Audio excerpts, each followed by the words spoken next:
हर समय कभी इसने अच्छा कार्य किया ही नहीं है, क्योंकि राक्षसी मय जीवन है। इसका खान पान, संस्कार, भाव, विचार सब कुछ प्रदूषित है। परंतु इस दूषित शरीर में, इस हाड़ मांस चाम की शरीर में, इस नश्वर शरीर में अविनाशी रूपी परमात्मा का वास है। वो भगवान उसकी आत्मा को अपने हाथ में ले लिया। आज भगवान उसकी आत्मा को बहुत दीनहीन जानते हैं कि बताओ लो इस बेचारी आत्मा का क्या हो।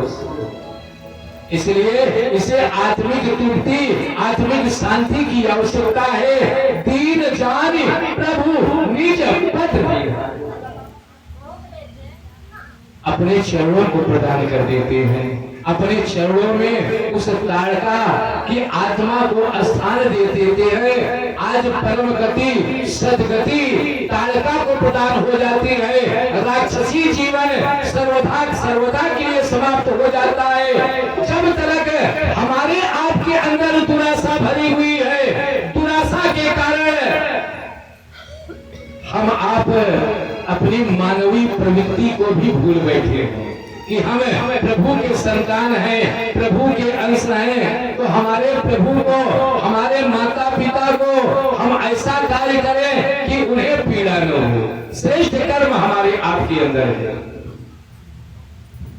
हरे अगर बेटा जो है बढ़िया कर्म करता है, श्रेष्ठ कर्म करके धन का अर्जन करता है, तो पिता को बहुत बड़ी प्रसन्नता होती है, पिता को बहुत बड़ी खुशी होती है। अगर वही बेटा चोरी, बदमाशी, राजनी किया करता है तो उसी पिता को बहुत बड़ी वेदना भी हुआ करती है।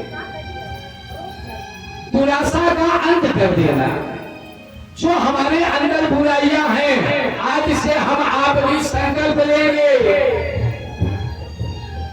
हम आप अपनी अपनी बुराइयों को, अपनी अपनी कमियों को, अपनी अपनी गलतियों को सब भगवान के श्री चरणों में अर्पित कर देंगे। जब बुढ़िया दाई के चरणों में अर्पित कर देंगे, जब भगवान को समर्पित कर देंगे, तो हमसे कभी गलत होने वाला ही नहीं है। कभी गलत होने वाला नहीं है। जैसे त्यागी जी जो है अर्पण कर दिए हैं, तो हमें यह विचार होता है कि प्रभु हमसे कहीं अपराध या कहीं गलत ना हो जाए, कि आने वाला कल हमें हमारे लिए जो है दुखकारी हो जाए। हर समय जो प्रभु के करीब है वही विचार किया करता है। और जगह भगवान धर्म कर्म माई बाप दोनों संस्कार से मतलब ही नहीं ना, वो जैसा चाहे वैसा करे।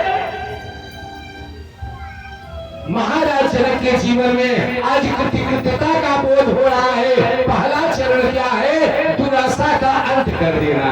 जो हमारे अंदर बुरी लत है, बुरी आदतें हैं, जो संसार जगत से कुछ प्राप्त करने की आशाएं हैं, सब हम भगवान के चरणों में अर्पित कर देंगे कि हे प्रभु, आज से आप ही करता धरता है। तुम्हें वो माता च पिता तुम्हें बंधु ज्येष्ठा तुम्हें विद्या मम देव देवा।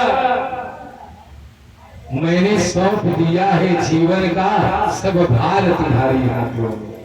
भजन गाने से कल्याण नहीं होगा। वो कि हम दिन रात भजन गाए उससे कल्याण होने वाला नहीं है। हम खूब भजन गाए और बगल में जा करके कोई ऐसे अपराध बाकी ना हो जो कि हमारे अंदर न हो, तो कहा हमारा तुम्हारा कल्याण हो जाएगा? ना हो, कभी ना हो कल्याण। कल्याण होगा तब जब हमें सन्मुख हो ही जीव मही जब ही जन्म कोटि अघना सही तब ही। आज ताड़का की आत्मा भगवान के श्री चरणों से लग गई, मुक्ति हो गई, मुक्त हो गया। मारीच सुबाहु का आगमन होता है। आज मारीच के ऊपर भगवान राम ने बिना फल वाले प्राण का प्रयोग किया है और सुबाहु को अग्नि रूपी बाणों का प्रयोग किया है। तुरंत उसका काम तमाम हो गया है। विश्वामित्र महाराज श्री आगे बढ़ते हैं। सज्जनों, आगे जब बढ़ते हैं तो महाराज जनक का नगर जो है करीब आ गया। जनक के नगर में प्रवेश करते हैं एक जगह आश्रम है, वही पे विराजमान है। महाराज जनक को पता चला कि हमारे नगर में महामुनि विश्वामित्र का पदार्पण हुआ है। महाराज जनक उनकी अगवानी के लिए आते हैं, उनसे निवेदन करते, अपने दूतों को भेजा है। इधर महाराज जनक कोई साधारण राजा नहीं है, महाराज दशरथ कोई साधारण राजा नहीं है। जिस प्रकार से महाराज दशरथ ने वरदान में प्राप्त किया है, चाहे तुम्हें समान सुत, आपके जैसा बेटा चाहिए, उसी प्रकार से महाराज जनक ने उस परात्पर ब्रह्म को प्राप्त किया है। उनसे निवेदन किया है कि हे प्रभु, मुझे जो है पुत्री की आवश्यकता है, एक बेटी दे दीजिए।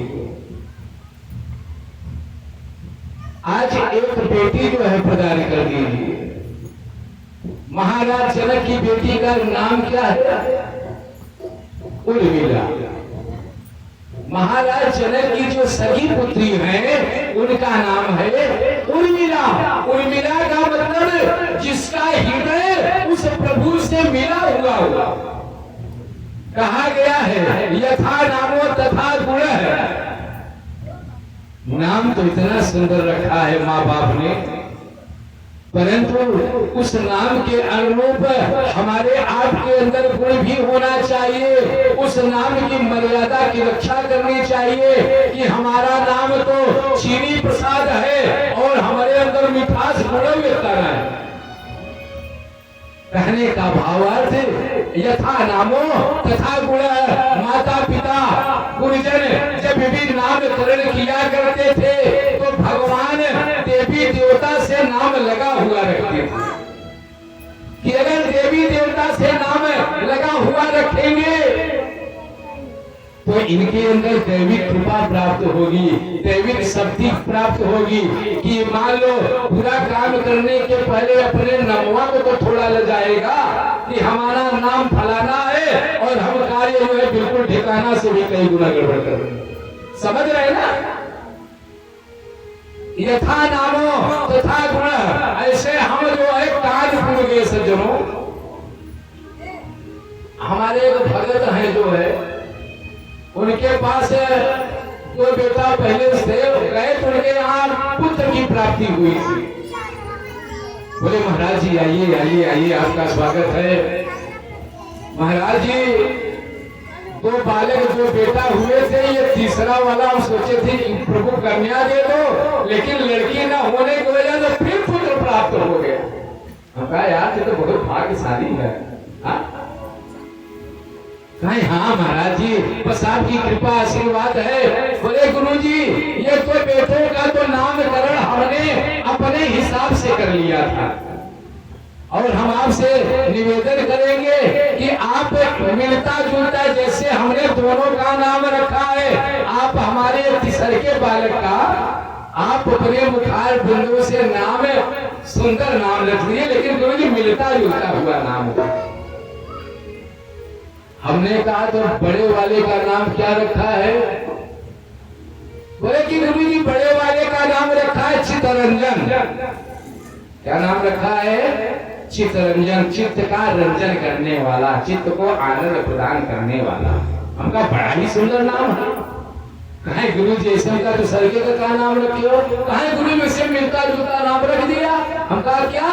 कहे पहले का नाम चित्तरंजन और दूसरे का नाम बताओ।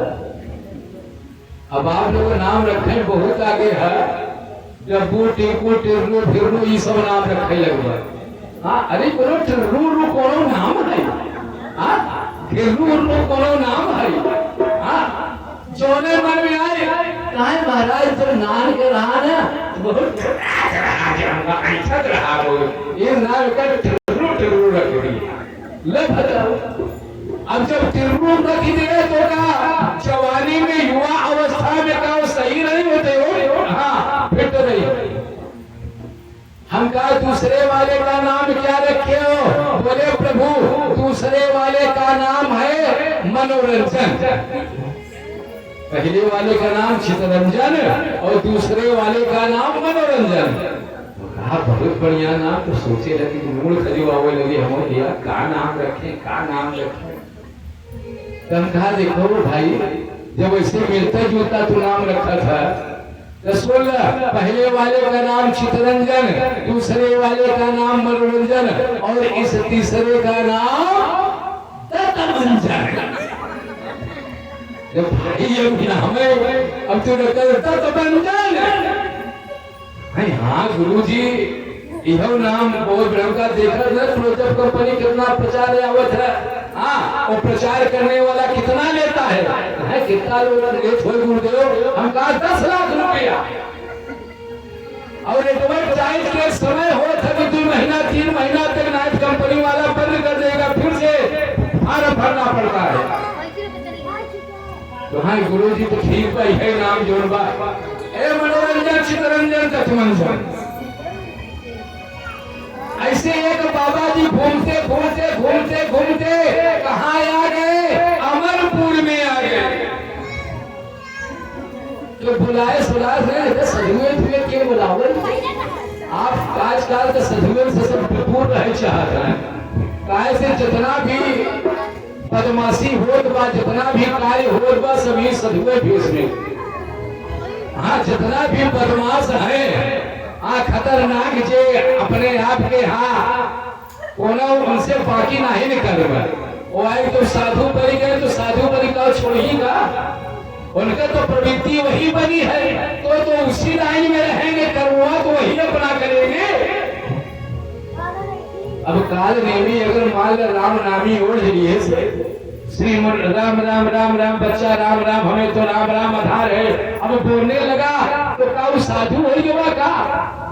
तो काल नेमी जो हमारे यूपी में जो है योगी जी महाराज काल नेमी का चल रहा काल नेमी पर अभियान चल रहा है। अच्छा काल नेमी अभियान चल रहा है।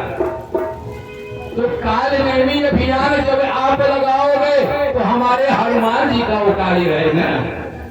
काल नेमियन को ठीक करेगा मतलब हनुमान जी ठीका ले कहने का मतलब अगर व्यक्ति गलत कार्य की है इन फेस में आई तो हनुमान जी महाराज जैसे पटकी कि जीवन पर्यंत उबरे वाला नहीं है। कभी भी यह इस फेस की यह वर्दी की गरिमा है, वर्ल्ड का हाईएस्ट वर्दी। यह वर्दी वर्ल्ड में सबसे ऊंची वर्दी है। इस वर्दी के आगे सब नतमस्तक हुआ करते हैं। जब इतनी बड़कई वर्दी पहन लिए हो, डीएम हो, कलेक्टर हो, मुख्यमंत्री हो, प्रधानमंत्री हो, सांसद हो, विधायक हो, कोई भी हो, सब जब नतमस्तक है इस वर्दी के सामने। जैसे पुलिस आए या घबरा जा रहा यार गाँव में आज दरोगा जी आए थे, दीवार